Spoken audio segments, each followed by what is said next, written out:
Conference کال پر نکاح کا حکم۔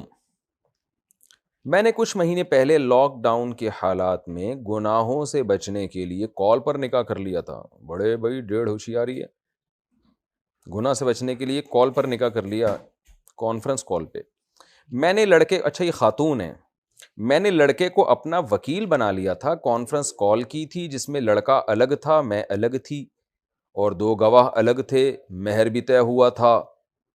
تو کیا یہ نکاح ہمارا منعقد ہوا یا نہیں؟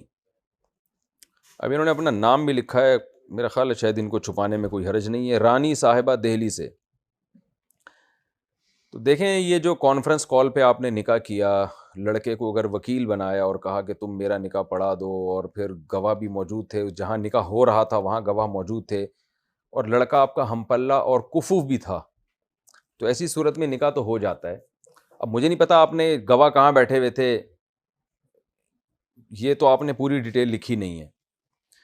تو نکاح تو ایسی صورت میں اگر گواہ وہاں بیٹھے ہوئے ہیں جہاں ایجاب و قبول ہو رہا ہے، اس محفل میں گواہ بیٹھے ہوئے ہیں، کانفرنس پہ نہیں بلکہ اس جگہ پہ جہاں نکاح میں ایجاب و قبول ہو رہا ہے، تو ایسی صورت میں نکاح ہو جائے گا، لڑکا اگر لڑکی کا کفو اور ہم پلہ ہے، جوڑ کا ہے اس کا۔ لیکن بہرحال باپ کی اجازت کے بغیر، گھر والوں کی، یعنی گھر والے کیا، اس میں اصل باپ ہوتا ہے، لوگ کہتے ہیں گھر والوں کی پرمیشن کے بغیر، لوگ کہتے ہیں نا فلاں نے گھر والوں کی پرمیشن کے بغیر نکاح کیا، تو گھر والے نہیں، شریعت باپ کو ویلیو دیتی ہے کہ لڑکی کے باپ نہیں ہے تو بھائی۔ تو اگر آپ کے والد ہیں تو آپ کو چاہیے تھا کہ والد کی اجازت سے نکاح کرتی، اگر والد نہیں تو بھائی کی اجازت سے نکاح کرتی۔ بہرحال میں اپریشیٹ نہیں کرتا اس نکاح کو، لیکن بہرحال اگر اس طرح سے نکاح کیا ہے تو ان شرطوں کے ساتھ جو میں نے بیان کی ہیں، نکاح منعقد ہو گیا ہے۔